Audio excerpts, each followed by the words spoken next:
Sergio, first of all, thank you for that you come to Poznań. I know that it's your first time in Poland and it's the first time in Poznań.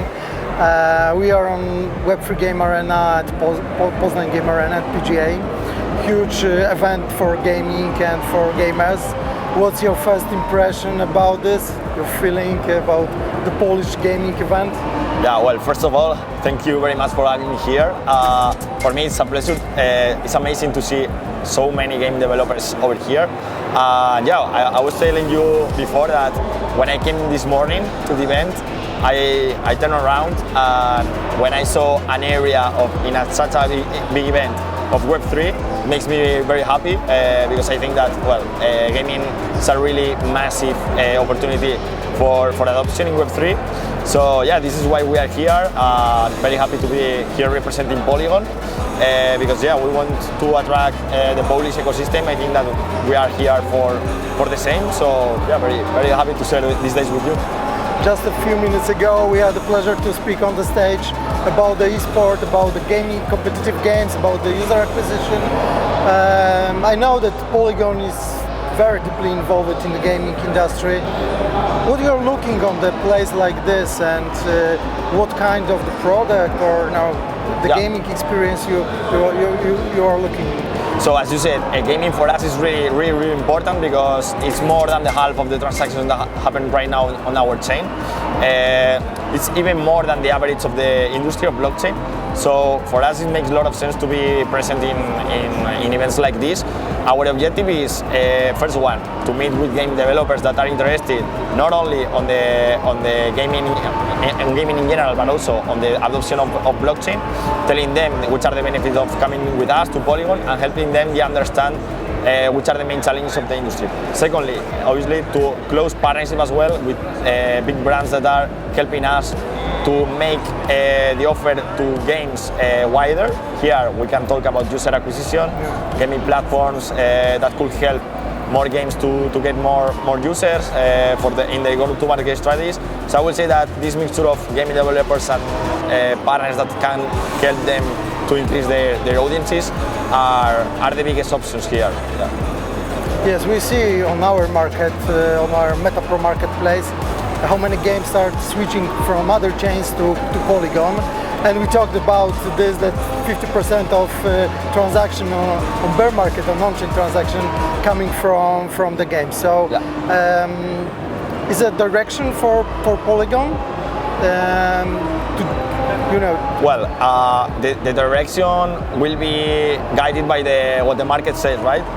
I don't have like a clear view of what's going to happen in the next 10 years, let's say, but it's obvious that gaming right now is the main point of entry for many users to Web3. It's obvious that together gaming, DeFi, NFTs are like the highest drivers for transactions right now, but we are seeing also mainly Web2 brands being onboarded on Polygon, in blockchain in general, with new use cases that are going to revolutionize the industry. But I would say that gaming right now, it's a use case that is interesting, not only for game developers, but also for other brands from other sectors that are trying to look for new use cases and to give more utilities to for example, to use cases of NFTs that they are deploying. Yeah, absolutely. Polygon is one of the most well-known blockchain on Web3 market. So I know that you don't need any user acquisition on this area. But when we are coming on the event like this, most of the gamers and publishers didn't know what's a Polygon. They didn't know what's a metapro, what we are providing for this market, and what's our services. Do you feel that this is a kind of challenge for us to go outside of the blockchain market and start talking and presenting what we are doing with our project for the customer, for brands in B2B, B2C relation outside of the blockchain? I would say that the opportunity that we have is very big in order to attract new users that don't know anything about blockchain. But when we talk about how can we do this, it's making blockchain invisible.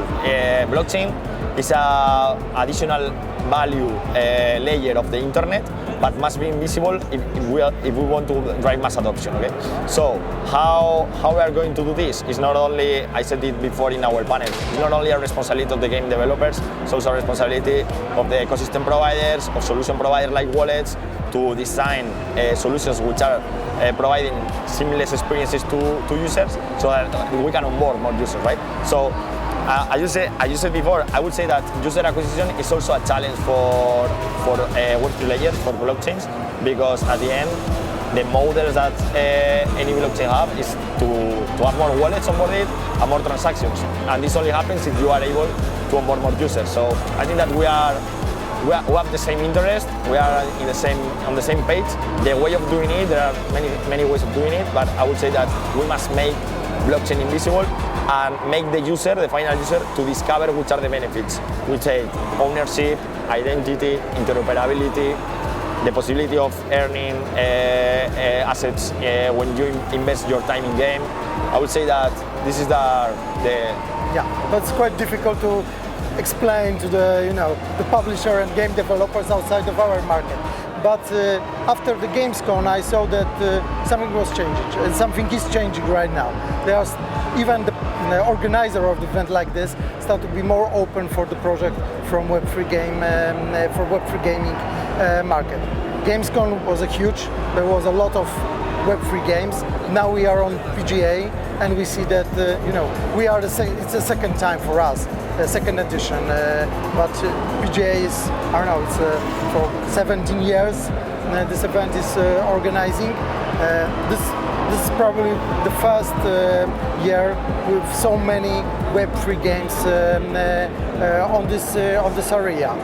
Do you think we from Web3 gaming industry, we should create this exposure on the event like this and start talking with gamers, developers, start to convince them to join us? I think it's a very good moment to make people discover which are the benefits, but for example, we can see that we have a lot of people over there playing to the simulator and they don't know what's happening behind. So I think that this is the model, right? If they come here, we can explain what this is about, but they have to feel the gameplay, which at the end is the product. We are here to make people to have fun. Once they discover that, we can make them explain which are the benefits of having a Web3 layer. As I said before, Web3 is not inventing nothing, it's just improving processes. So I would say that the objective must be focused on that, on making people discovering it, but being a secondary layer after the gameplay, right? So here, as we said, the model is changing obviously because the previous year we saw a lot of game developers focusing on financials. That was okay in a bull market, but what happens in a bear market? What do you have? You don't provide a good gameplay, a good product to your audience. So I would say that gameplay should be at the epicenter, and after that the benefits should be incorporated. But yeah, this is exactly. This is what I see also, that this is a challenge for us to create the smooth flow for the gamers. They should play, but don't ask what to say. Yeah. What's behind? What's the tech? On the end, they should know it's an NFT, there is a blockchain, there is a Web3, and what's the value of this? And this value for us is the crucial. I agree, but I would say that, for example, if we imagine those Web2 games that have been really successful, we don't know if they were built on AWS, on Google Cloud, on Azure. So I think that the same should happen with blockchain on the long term. I mean, once we get this mass adoption, blockchain will be the layer that improves these processes. But in the long term, we should make it invisible. Once people discover all the benefits. Thank you once again that you come. Have a great time here. Sure. Try simulators and how it works with Web3. Thank you very much. And I hope see you again next year. Sure.